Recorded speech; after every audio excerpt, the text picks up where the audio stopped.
Okay, thank you. All right, welcome everyone to this November 8th meeting of Budget, Capital, and Personnel. I think the first thing is minutes approval, and we've got minutes from 6 different meetings. If no one has an objection, I would be happy to entertain a motion to move all of them at once. So moved. Thank you. Martha moves, Rich seconds. Any discussion? I think we should just say the dates of the meetings. Okay, October 5th, September 28th, September 30th, October 4th, October 12th, October 13th. Thank you. Many of these are expanded budget committee meeting minutes. So, okay, we ready to vote? Martha? Yes. Glenn? Yes. Rich? Yes. Mike? Yes. And I'm a yes. So those all pass unanimously. Thank you. Changes to the agenda. I am going to move the resolution for replacement pay and terminal pay reimbursement to the sheriff's office to the end of the agenda. And I'm also going to move the discussion of the salaries for the county clerk and the sheriff to the end of the agenda. I've spoken with Maureen and Derek. I'm going to text them when we get close to the end. Derek has some things he can tell us about the obscenely high level of replacement and terminal pay. I sent you all the documents that he furnished to me within the last hour or so. I'm sorry it's so late, but that's when I got them. Another thing I would like to take up before Mike Lane leaves, because I know he won't be with us for very long. I'm here till 4. Oh, okay. So I received an email that Kathy Covert forwarded that came from Jeremy Porter, is it? Yes. In the health department and mental health department. They have been having a real difficulty keeping their staff of 2 psychiatric nurse practitioners. Currently, they've only been able to hire 1, and that took a lot of time. And they want to be able to keep that person and hire another one, so they're staffed up. So they're going to have to redline those positions.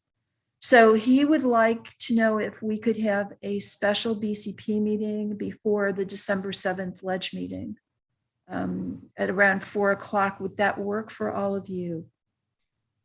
We make it 4:30? Yes. Certainly, Kathy. Okay. Does that work for everyone? I'm sorry, what's the date again? It would be December 7th, Rich.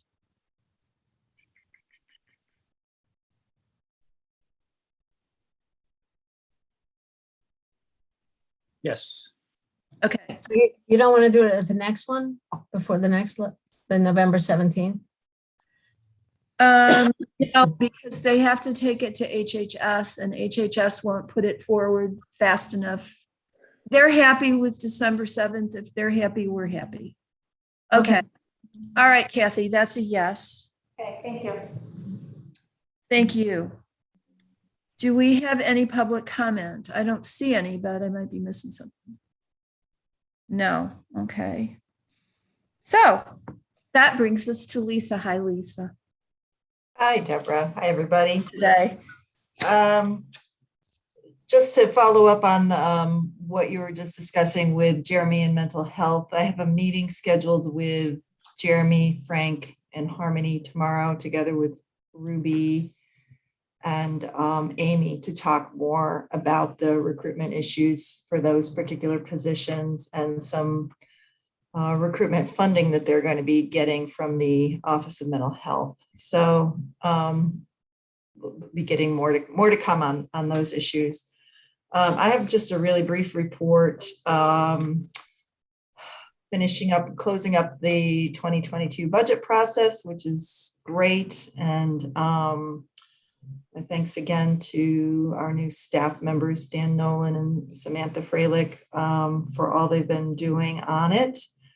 And still talking quite often with Kevin McGuire on how on the process. And I'm likely going to be bringing back to you another resolution next month because we've spent through those contracting funds more quickly than I had anticipated. Kevin has really been necessary in this process and in navigating us through that budget software. So, and there's more certainly to come as the year goes by. So just a heads up that I'll be bringing that back through the committee next month to for more funding to continue to contract. We are getting a jump on the budget management software. Part of what why we've needed Kevin so much is the budget management software is so difficult and unreliable, and we're really looking forward to engaging in a process to improve that. And in order to do that, we're getting a jump by having a smart work process that's using, we have funds set aside for all departments to utilize and use a consultant through TC3 to walk us through all of the process steps necessary for budgeting and finance. And so we're going to be embarking on that process in early December with the budget staff in county admin, as well as our partners in the finance department and in ITS to talk through the steps in the process and to see what we're currently doing functionally and how those steps may be improved and to chart out what we are going to need in a new software system to make it functionally work for us in the county. And we'll be bringing back to this committee what we find out, and if there's input needed from the legislature, we'd love to hear your input on it. And that on that note, we would also like to probably find some way to elicit your feedback about the current budget system, the budget book, the product that we currently have, and how that might be improved upon or made more clear. Or if it's fine the way it is, that's fine feedback as well. So those are some of the things that we're working on in the short term. In the longer term, we're all looking at our goals for 2022. And we have a couple of more weeks on that. The RFP for the recovery grant program. And we know that people have been submitting questions on the through the BidNet system. And so we know people are interested, and hopefully we'll have a number of consultants to choose from there. So that's it for me. Deadline on that? The deadline is November 22nd. The deadline for the Q&A is November 15th. Okay, thanks, Lisa. Martha, you had your hand up right away, so we'll let you go first. Thank you, Deborah. Thank you, Lisa. On the contracting funds, you're using Kevin's time. Have you been using Jason as a consultant as well, or mostly Kevin? We have, originally when I set this in place, in motion, I thought I'd be using more of Jason's than Kevin's, and it's the exact opposite. I mean, I do consult with Jason from time to time, but Kevin was so needed in the day-to-day nitty-gritty of the budget, and that the software is so particular. So really Dan and Samantha have been utilizing his time a lot more than I've been utilizing Jason. So are you gonna move the Jason money over, or you just want to add new money? Or We have already moved the Jason money over. no? And you Yeah. need more. Yeah. Okay. Good. Yeah. It's one of those good uses of remote working. So Yes. Ideally, we would have had a much longer transition period for Kevin, because this, comparably speaking, when Tom Hurden is setting his succession planning up a year in advance for the budgeting process at DSS, we probably should have had something similar for the budgeting process for the county, but this was a last minute opportunity for Kevin. So, okay, you just made me newly afraid, but okay, about Tom Yeah. Hurden retiring. Okay, thank you, Lisa. It's been a very challenging year. When you talk about looking for new budget management software, are you talking about looking for something that we could buy off the shelf, or is this going to have to be special purpose built and designed? And I think it's more of an off the shelf than what has been custom built for us, and that's in part why our current system is so problematic, because they've done a lot of customization and then they don't support it elsewhere in their product, and so we're very reliant on the software company for those fixes, and it's not been very reliable for us. every time you talk about it, it reminds me of when you were a kid, did you play Mousetrap? Yes. It's sort of, Yep. it sounds like the Mousetrap of software. My hat's off to you and Daniel and Samantha and everybody who soldiered through this process. It's really a baptism by fire, and we very much appreciate it. Who gets to turn the crank? I want to know. That was actually a pretty apt description, if Yes. you say so. Okay, so is there anything else from admin? Can't think of anything. All right, great. So, Rick, what's going on in finance? You got more good news for us?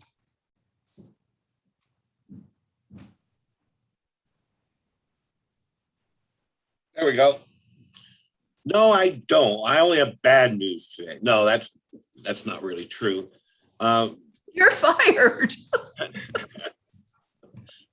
The bad news is that we're working hard on the next bond issue. Our deadline for submitting some of the vital information from our financial documents and our budget planning were supposed to be sent on Friday. It's Monday, and we're still preparing that packet. So we're about a day late in getting our official statement prepared by the finance advisor. And they are courteous enough to give us a 1 or 2 day extension. I wanted to review with you, since you've already adopted all the resolutions, or you will have adopted by the end of the year, all the bond resolutions. I just wanted to share with you for a moment. I'll pop it on the screen there. If you can see, this is our proposed bond issue for next year. And I'm going to scroll down to the very bottom here where you can see the big number is $25,150,000. That's the total debt offering, and that includes the refinancing of existing bonds, the airport bond, and I'm going to go through these one at a time for you. This top section here shows under notes outstanding in the left-hand column, these are the bonds that we currently have out that come due in February. Airport expansion, 13 million, and a bunch of road bridge projects, for $2 or $3 million more. That's a total of $16 million in bans that come due in February. We either have to pay them down or reissue bans or bonds to pay for them. So what our plan is right now is that for the airport, this top line, we're going to be paying down $1.1 million from existing revenues in the airport capital projects. And we're not going to be borrowing any additional money. We're not going to float bans again. This is the year where we finally get to float the long-term bond. And that's what this figure is over here in this right-hand column. We finessed that number over the last couple of months with engineers. This is what's going before the legislature in the next couple of weeks as a TEFRA resolution. $11.8 million is the long-term borrowing that we'll be doing for the airport. So that's the most significant piece of this whole $25 million banner bonding that we're going to be doing in February is the airport. So that's why I wanted you to see that we're going to be reissuing bans for some smaller projects to the tune of $2 million. And we're going to be issuing bonds for the airport here at $11.88 million. This next section here is what we call the new band section. There's only one that was recently authorized by the legislature as the Backup Dispatch Center Project 3430. Total amount needed is $4.9 million. And we're going to be issuing a $4.9 million ban or one-year note for that. And then this bottom section here is new bonds. The only thing we have new on our radar this year that we recently got authorized by the legislature is the Green Facilities Project. That project we know is $6,315,000, and we're going to be bonding that. And that's part of your capital program, which you and Lisa and all of us have beat to death recently, and that's all in the capital plan. So when you add that newly authorized bond to the mix, that brings the total up to $25,150,000. So it's a mixture of airport bonds, green facility bonds, and a bunch of smaller bans. And that's what we're working on right now. And like I said, we're up against the deadline on having to get a lot of this to the financial advisor in the next day or two. And any questions on bans or bonds in the program that we're working on right now? Yeah, thank you, Rick. We've got Mike Lane and then Martha.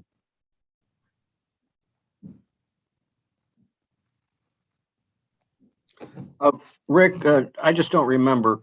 Do we have any debt left on the original airport bonds from '94? No, we paid them off this past year. Okay, thank you. So that finally wound down, and I think more coincidentally than planning, but they just happened to be paid off right now while we're going to the bond markets. And I hope the bond markets are still as favorable as they are in the next 2 months.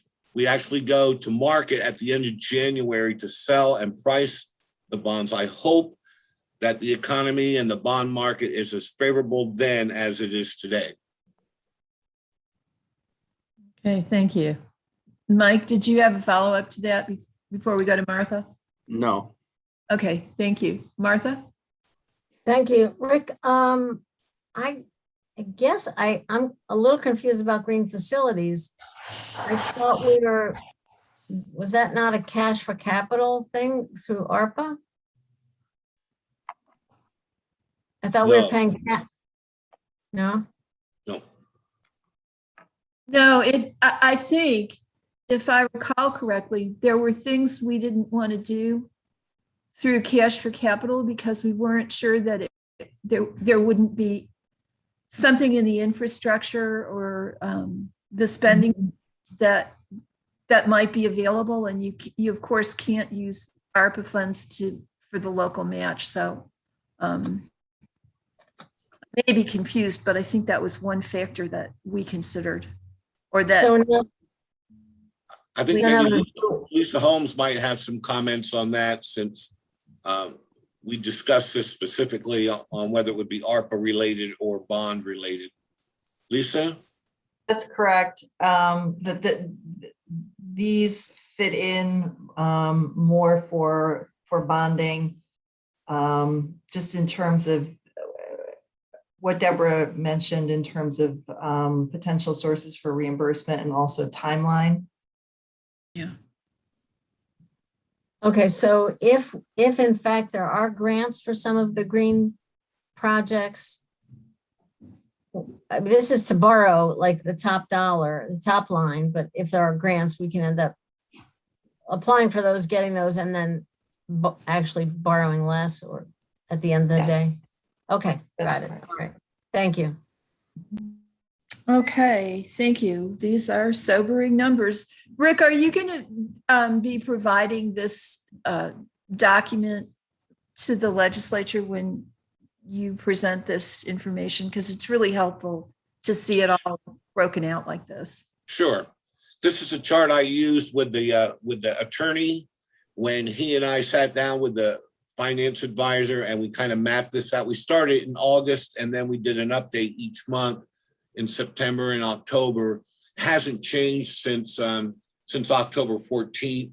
I think that coincides with when, like, Lisa was finishing up nailing down her final capital program, was when we were able to feel that we were pretty much done with the plan. But I'll certainly share it with the entire legislature, and I don't envision any changes taking place between now and the end of January.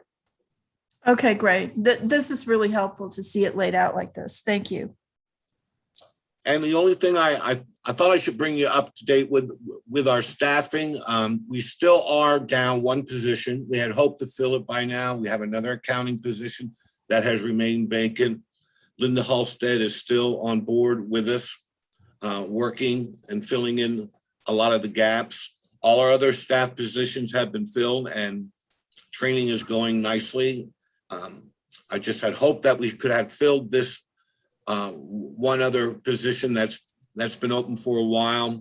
Maybe we can between now and year end, but it's a little bit tied up right now and at the staff level, rewriting certain elements of the job and running it back through HR again for a final review. Hopefully it'll at least get posted around the time of the holidays. And that's all I have. Everybody for a job. Sorry. So it wasn't really bad news after all. So can I be rehired? Yeah, I guess so. Thank you. We can't stand vacancies in your department, so we'll keep you. Okay, Thank you. that's All all. right. Okay, great. Thank you. Okay, we're going to hold off on the committee chair's report. Henry, was this a month when WDIC met?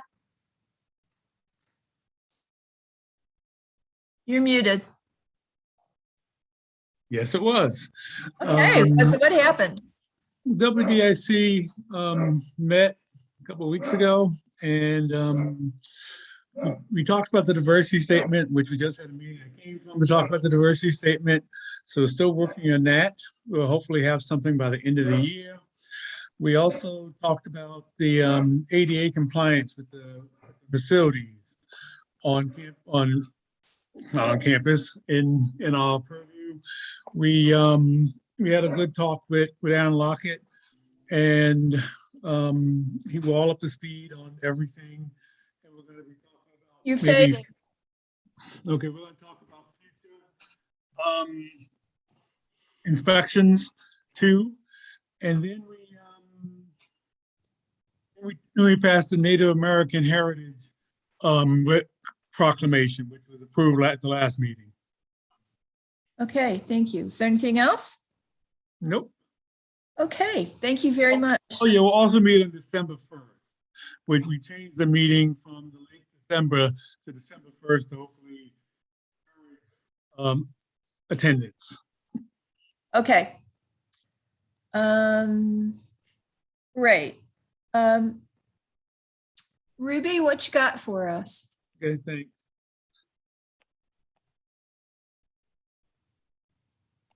Hi, just a brief update. And the ribbons, it's my birthday and my staff was kind enough to dress my office. So I felt it was Oh, happy only right. birthday. Thank you. Happy I felt it birthday. only right to wear the ribbon in appreciation for all that they do for me. Okay? Okay. And plus I feel better today, so it's wonderful. That Okay. is good news. Okay, just a quick update. We're preparing for our year-end, what I call my quantitative analysis of the tasks that we've done. But I just wanted to we have a draft RFP for the compensation study. And I'd made the decision to do only the regional and local market analysis for salaries because a true compensation study would take a couple of years. So this one is set. I have to review, make a few more changes. It's set to go out at the end of November for a 30-day response period. And again, it's only the compensation salary analysis portion of it. I have a few more things to tweak and we'll be ready for that. In the way of our year-end report, what we've been doing so far, and I just want to give you a few numbers. These are not final numbers. But from the beginning of the year until November the 11th, we had a total of 223 hires, new hires, and that's county only. As you know, we also responsible for several appointing authorities, but these are county only numbers. We've held 22 orientations. We've had 51 exit interviews, whether they were in person or electronic submissions. We have conducted 31 searches, and those are, with continuous recruitment and all of that. We've attended physically 4 local job fairs. We've created 25 new job descriptions. We've processed 153 disability leaves and 229 COVID-related leaves. We have reviewed applications from 4,201 applicants. We have had 356 postings, and that includes our vacancies and the exams, and we're still counting. The office has put together 3 events. That's Jason's Farewell Drive-Through, the Employee Milestone, their certificates and the gifts, and the Employee Picnic. And 1 special event for the 25-year club members. So those are some tentative numbers as of now, just to give you an idea of some of the things that we can actually talk about that we do in human resources. Any questions? Martha? Is that all, Ruby? Is that all? Did you say 223 new hires? Yes. Yes. How many And that employees? includes things like cleaners, motor vehicle, that's across all departments. And like I said, some of it's continuous recruitment. That's corrections officers as well as deputy sheriffs and all of that. How many employees altogether do we have? The last time it fluctuates, it was 769. But again, it fluctuates. So I'll have to count out the per diems and the rest of, and the part-time and temporary. We haven't done that yet. So a quarter of our workforce is relatively new. Yeah. Yes.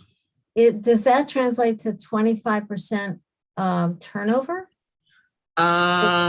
With 51 actual exits for the exit interviews, I have not counted those who've retired or left for some other reason who did not do an exit interview.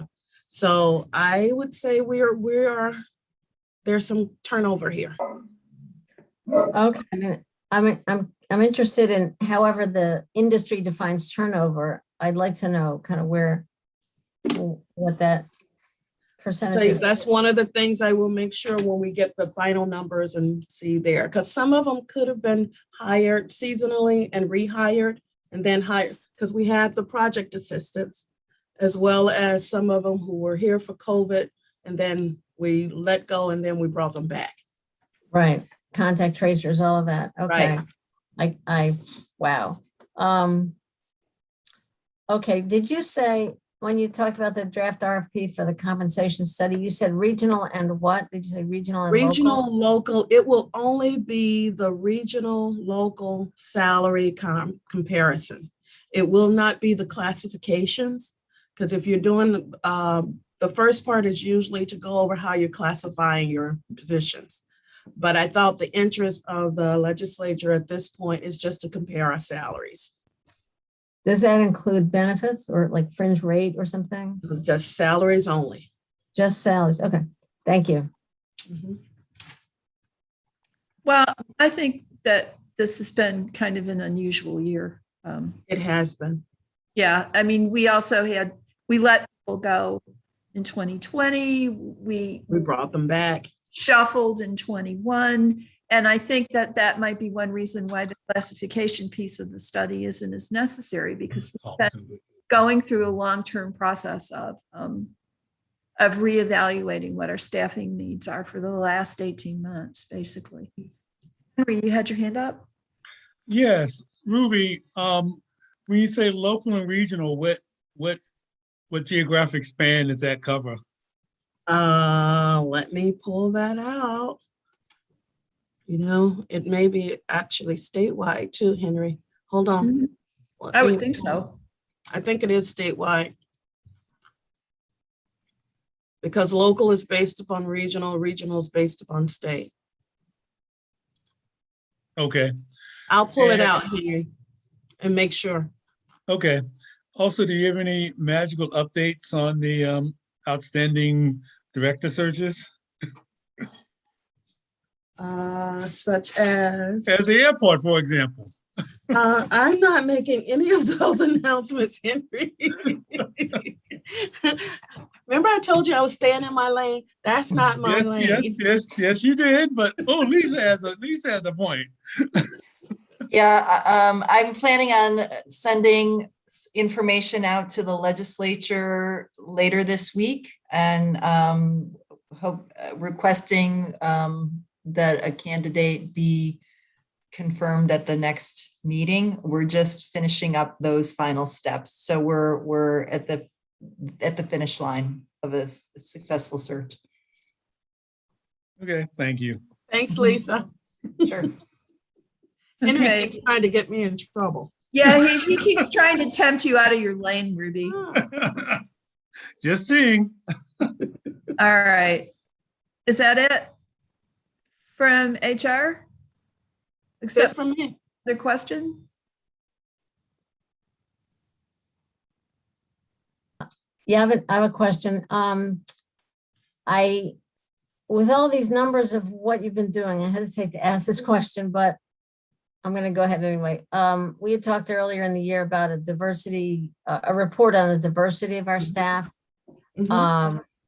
And, we said, why don't you get your feet wet with Tompkins County first, but it would be great to know. We used to get reports fairly regularly. And I know some of the departments are so small that can be tricky, and I don't know whether that's executive session material, but at any rate, it'd be great to get some kind of report. That's a part of these numbers. I'm not giving those today. I just gave overall numbers, but with each of these reports, we have the demographics that go along with it. Okay. All right. So is that something the committee can see maybe in December? Oh, yes, you will Okay. definitely get all of that. Wonderful. And I Thank looked you. previously, I saw Jason's reports. They were done in October. So we're a little behind, but not by much. So we'll have that total cumulative report for you with the demographics. Great. Thank you very much. Okay, thanks, Ruby. Thank Okay. you. Going to hold off on the committee chair's report. Now, Mike, I know you have to leave in maybe 25 minutes or so. I was just wondering, is there anything on this list of resolutions that you would particularly like to discuss, ask questions about, or participate in? Because we can move these around. No, they're fine. If we just go through the resolutions, I think that'd be a good idea. Okay, great. So we will start with the year-end resolutions. I don't know how we've done these in the past. Do we do these one by one, or since they're fairly routine, do we move them as a group? I'm already suggesting one by one. One by one. Okay, so I've got a resolution delegating to the finance director of the County of Tompkins, New York, the power to authorize the issuance of and to sell $10 million revenue anticipation notes of said county in anticipation of receipt of state aid during the fiscal year of said county commencing January 1st, 2022, ID 10490. Can somebody move that, please? Rich moves, Martha seconds. And just a quick question. Rick Snyder, is this $10 million in rands included on your sheet, or is this something else? No, this is kind of an artifact from early years, long before I came here. I think it was a couple years before I arrived, is that the county, for cash flow purposes, on occasion would have to float rands to get through weak cash cycles, which meant a rand would be much like a band, except that it's a revenue anticipation note instead of a bond anticipation note.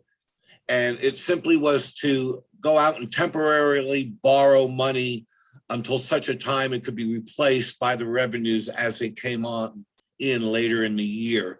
What this resolution does is it gives me the authority to go out and secure that financing very quickly should we have an upsetting cash flow problem or cash shortage, which I don't envision us having. If we can get through COVID and not have any cash flow problems, I don't think we're going to have anything happening in a normal year. But this is just a protection device that allows the finance director to secure that type of financing if and when needed. So just because we pass this doesn't mean you're actually going to go out and, okay, great. Thank you. Martha. Okay. That was my question. Okay, ready to vote, everyone? Martha. Yes. Glenn. Yes. Mike. Yes. Rich. Yes. And I'm a yes. Thank you. So next resolution, authorization to sign drafts or checks, County Administrator, ID 10489. Somebody like to move that, please? Mike Lane, Martha seconds. Any discussion? Ready to vote?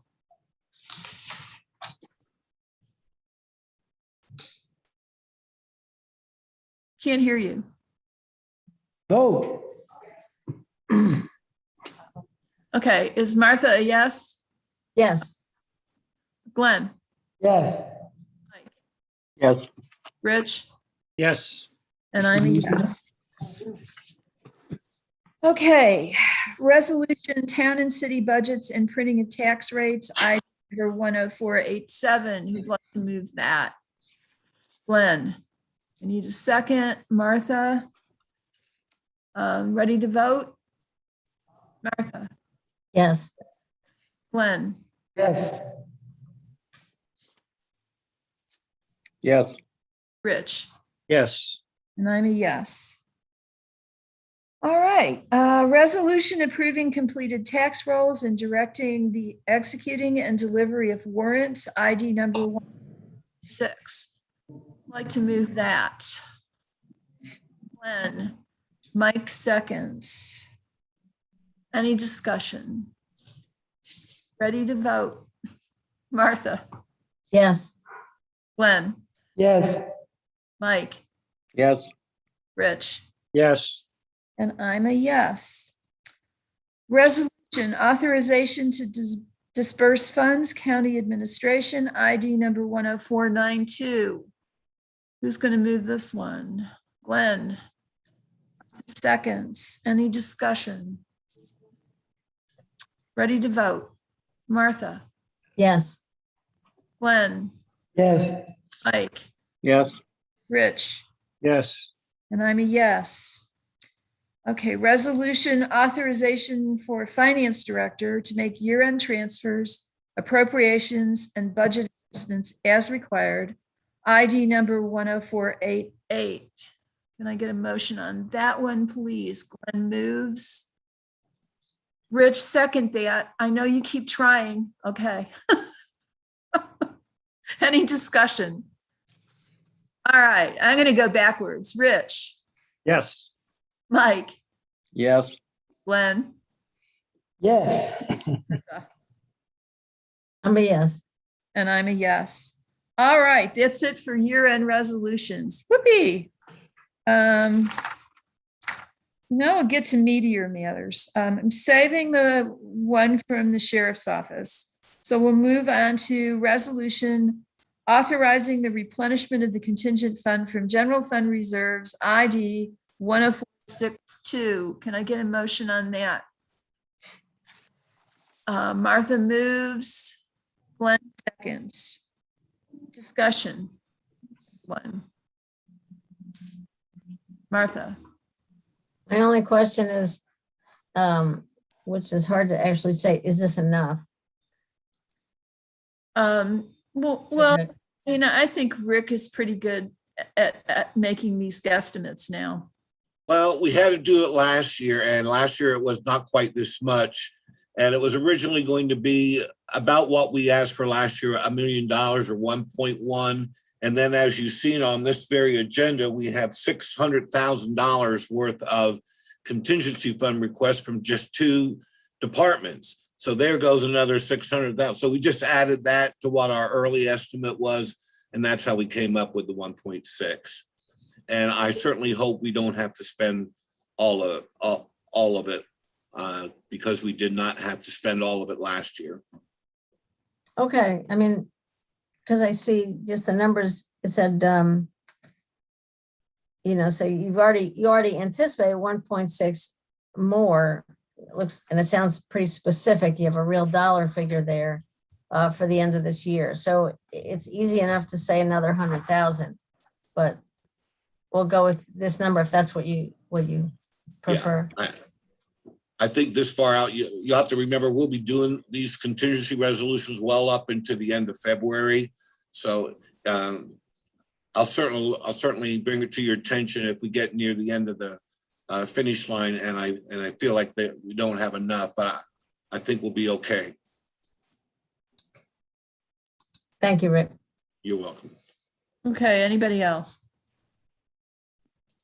All right, ready to vote. Rich, yes, Mike, yes, Glenn, yes, Martha, Yes. and I'm a yes. Thank you. Okay, resolution budget adjustment, Ithaca Tompkins International Airport, 10444. Who'd like to move that? Martha moves, Glenn seconds. Roxanne, did you want to speak to this? I didn't know if anybody had any questions or they needed more information. I'm just here to provide that if needed. If you have enough in the memo, then I'm good to go. Okay. Just anybody make- have it? Martha? Yeah, just was in line 5 should be were. Okay. You channeling Dooley, Martha? Oh, absolutely. Thank you. All right, ready to vote. Martha, Yes.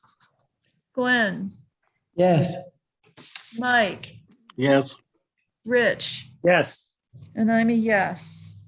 All right. Next resolution, approval of the 2022 amendment to the Municipal Cooperative Agreement for the Greater Tompkins County Municipal Health Insurance Consortium, ID number 10435. Can I get this on the floor, please? Glenn moves, Martha seconds. Discussion? All right. Martha, do you have something you wanted to say? Yeah, do we know how many municipalities are now in the consortium? It's a lot, right? Should be around 60, shouldn't it? I don't know the exact number off the top of my head, but I think that's Give pretty me accurate. a second, and we are just getting ready to file our third quarter state report, and I should have it for you in about 60 seconds. Okay, while you're looking for that, I'm going to text Maureen and Deborah, Maureen and Derek are here. they are here? Yes. Oh, yeah, there they are. Okay. Nice timing, guys. That's okay, Rick. If you want to just have that when we come to the 49. 49. Okay. 49. Is that including the 4 new ones? No, this is only this year, and then there's, like you said, there's a few new ones. I believe you're right, 4 next year. So we're up over 50. Well, that's excellent. Thanks, Thank Rick. you. Okay, we ready to vote on this one? Rich, Yes. Mike, Yes, Glenn, Yes. Martha, Yes, and I'm a yes. All right, next one, appropriation from contingent fund. Terminal and disability pay, Department of Emergency Response, ID 10450. Can I get a motion on that one? Rich moves, Glenn seconds. Any discussion? These public safety agencies just eat up a lot of money. What the heck are you doing, Rich John? I should be doing better. You're right. Okay. Martha, did you have a question? yeah, another dualism. The end of line 10 and then line 11 should be and instead of now, therefore be it. Because it's in front of a whereas. Okay, Thank you. that's probably a clear error, but. Okay, with that change in mind, are we ready to vote? Rich John, Yes. Mike Lane, yes, Glenn Maury, Yes.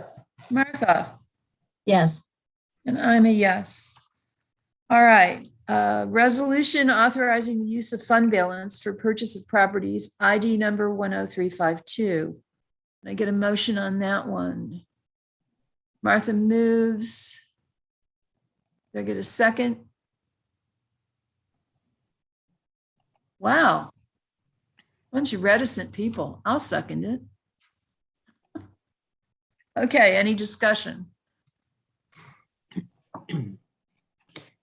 All right, ready to vote. Rich, Yes. Mike, yes, Glenn, Yes. Martha, yes, and I'm a yes. All right. Finally, authorization to participate in various contracts let by any government entity of the United States of America, ID number 10476. Would somebody like to move that? Rich moves, Martha seconds. Any discussion? Ready to vote. Rich, Yes. Mike, yes, Glenn, Yes. Martha. yes. Okay, so now we'll go back to the resolution appropriation from contingent fund, replacement pay and terminal pay reimbursement, Sheriff's Office, ID number 10427. Would somebody please move that? Rich moves it, Glenn seconds it. Okay, Derek, I'm glad you're here. I think we had a little bit of sticker shock when we saw these numbers. But you can probably explain to us why this isn't all that surprising under all the circumstances. Yeah, actually, and I can share my screen and show you a chart over previous years if that helps. But one thing to keep in mind, yeah, it is a lot of money. This year, this is the first resolution we put forth for this back pay. If you looked at last year's, we put in 3 separate resolutions throughout the year that also totaled about $555,000. So it's really not that much different than last year. The concerning part for me is, and perhaps to you as well, is years before last year, they were roughly in the $200,000 ranges. I have a chart that shows that, and I can share it if you'd like. So yeah, it's not any different really from last year, but last year and this year are considerably higher than years previous. And you think that's COVID or? Well, I think, unfortunately, I inherited, some long-term 207C issues that weren't addressed until I took office and Lisa Holmes took over HR. So those were filed at that time. And as you know, the state takes forever with these. We had several that were shorter terms where people were out for quite some time, but now they're back. But we still do on both the road patrol and correction side have some people out that have been out a long, long time getting paid. At what point, I've heard the dreaded 207C invoked, but at what point, if ever, does that become the kind of permanent disability that would qualify somebody for Social Security, for example? Yeah, I mean, Ruby could probably address that better than I could, but it's been my experience in working with HR in Triad, the group that we use to process these claims. It takes forever to go back and forth between their primary care physician, our independent medicals that we perform. Oftentimes there's disputes between the two where the county's hired physician will say they're good to come back from work, but the private doctor that the employee obtains will say they're not. And then it's just just processing it when we determine that they're not going to come back to work and they can't, and starting that ball rolling. But I see Ruby's on now. Maybe she's got something to add. Yeah, and Derek pretty much explained it. There's a back and forth, and one thing I think we're doing better this year, we're getting more to come back on light duty so that they're not constantly on that. That's what we're trying to do. But if they're dedicated 207C employees, they stay on the roll until they're age 70. Yeah, and I can also add, that's part of 207C. Yeah, in this disability plan that you've heard me voice concerns about for a long, long time, we are in contract negotiations right now with the road patrol, and we have the possibility, if all goes through, to get them away from that disability time and more into a traditional sick leave time where they actually have a benefit to hold on to that sick leave and not utilize it. So I think that'll help matters as well. So that disability is separate from 207C? Yeah. Every employee in Tompkins County, I believe every employee, and again, Ruby would know more, but at the sheriff's office, each employee gets in excess of 900 hours of disability leave a year, which all they need to utilize is a doctor's note. So you can imagine the rampant abuse that can come from such a program. In the 207C, sick leave. Well, they don't have sick leave currently. They just have the disability time. And then, of course, the 207C is if they're hurt or become ill in the line of duty. So it's two separate things. Okay. All right. Thank you. Still learning. Martha. Yeah, we want to be careful not to get into negotiations in public, but the 207C until age 70, how many officers, the corrections officers or deputies, actually work till age 70? It's usually a much younger retirement. I mean, that's a cohort that retires much younger. That's crazy. And that's why we try to get them on disability retirement if they're eligible, so they can shift to that. But that's part of the program. Not many work there that long, but they will still be entitled to that salary and any contractual increases during that time. So we're doing our best to shift them to light duty or retirement disability. Wow, okay, thank you very much. So there's no mandatory retirement age in law enforcement. In the federal government, they have to retire after, I can't remember if it's 25 years. Yeah. You know, I want to say that there's not, but I could be wrong. I can tell you, I've never seen anybody in either corrections or road patrol work that to that late age, but yeah, I don't think there is.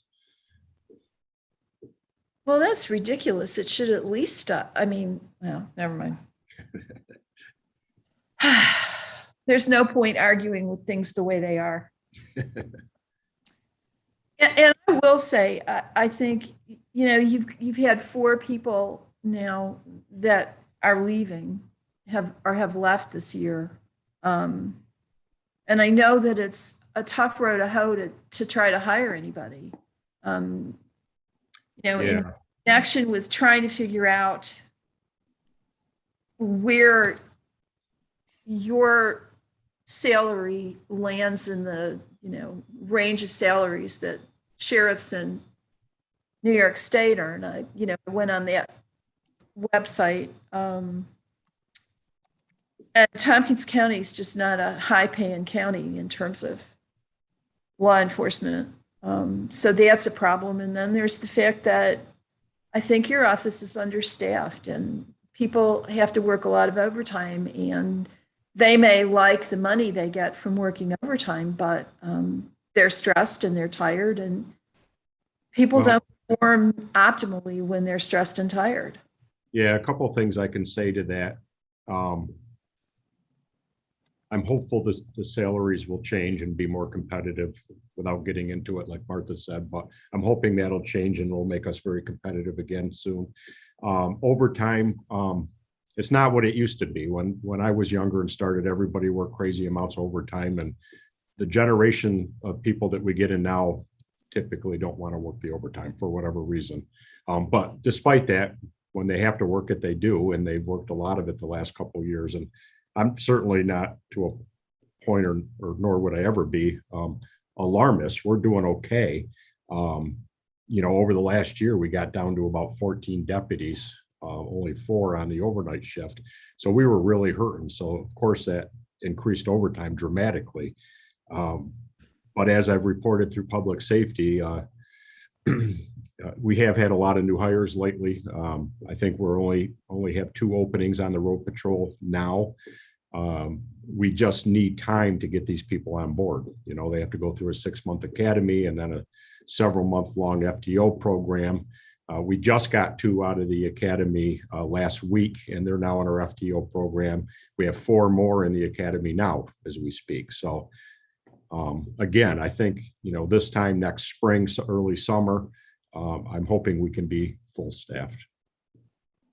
And we have some good things going for us too. I mean, we're looking at the CAP program that will help free up our road patrol a little bit. And then if the budget goes through and we get the positions we requested, you know, the civilian staff, that may free up some time on the road patrol as well. Okay, thanks. Martha? If we're finished with the content, I have another editorial comment. As I read this, it wasn't clear until I got to the memo, which of these accounts is disability and which is terminal. And you know, the memo doesn't go in the permanent record. So I wonder if we could add on line 19, just add for disability leave at the end of that line after 2021. And on line 28, add for terminal pay. So separating the types is what you're saying, Martha? Well, in the resolution, they are separated right now. They're, you know, Okay. you've got 446 in one bucket and 91 in the other bucket, but you don't know which is which until you read the memo, and that won't go in the permanent record. Gotcha. Okay. Thank you. So that would be line 18 to 19, authorized and directed to make the following budget appropriations for disability pay for 2021. Is that how it? Yeah. That sounds good. And then budget appropriations, line 28 for terminal pay for 2021. Sounds good. Thank Okay. you. I think that's okay. I don't think public safety will be too upset with us if we do that, will they? All right. So with those changes, are we ready to vote? Rich, Yes. Glenn, Yes. Martha, Yes. and I'm a yes. Okay, that's a sobering number, nevertheless. All right. So at this point, I would like to have us move into an executive session to discuss the salaries of our personnel matters regarding named employees and named elected officials. Is that kosher? Deborah, I had one other thing I wanted to mention before we do that. I guess I had it written under a committee chair report, and very briefly. Okay. You and I talked about the following a while back. It's something to consider as a policy for, I guess, for the future. We, as the legislature itself, doesn't vote on expenditures of $5,000 or less. A lot of the work of this committee is approving spending measures that other committees, that the program committees approve. Seems to me that that makes a lot of sense for major expenditures. I'm wondering if there's a threshold number. Maybe this is a Kathy question or, a Lisa question. Is there a number that, say, maybe 25,000, then a resolution does not also have to come to budget? It goes to the program committee as usual and then on to the legislature. Wonder if that would be a useful way to streamline the work. And I don't have a number in mind. I'm sort of throwing that out there for consideration. The budget committee is responsible for approving resolutions that appropriate money from the contingent fund or the general fund only. The committee does not approve resolutions for budget adjustments or transfers. That just goes through program committee. So it's just the appropriation from a fund balance the budget committee will consider. Okay. I mean, I wonder if there's a number that, even so, we might take a look at, are we doing a lot of things that are 25,000 or less that might not, we might change policy to streamline the work. If no, then fine. I just wanted to raise it. So not to fully discuss now, but just as something maybe for next month. Yeah. Okay. Well, it's been brought to everyone's attention now, and we can think about it and take it at the next meeting. Thanks, Martha. Rich, you have your hand up. Yeah, I just wanted to go back, and I don't mean to slow the meeting down, but just to note that our resolution to expend the funds to purchase the property on the corner was a pretty big deal. And we did it without comment, but that's a big step for us. And it commits us to things for years and years to come, not just in the building construction itself, but for all the other buildings on the Tioga Street block. So I think we're heading in the right direction, but I just wanted to note that. Only in committee though, we voted. Not the full legislature. Yes, the whole legislature has to vote. You're right, Glenn. But we're getting the ball going. So that's what we do. We that's get right. going. All right. More to come. Yes. So now, can I get a motion to go into executive session to discuss personnel matters? Okay, Rich moves, Martha seconds. All in favor, Martha, Yes. Glenn, Yes. Rich, Yes. and I'm a yes. Okay, so So, Devin, we're not gonna come back into open session and take any action, correct? no, we're not going to be taking Just any. be adjourned when we come back. Yes. Okay. All right. So, Madam Chair, do you need me? I don't think we need Rick.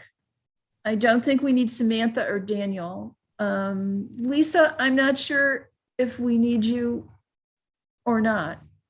I don't know either. I think not.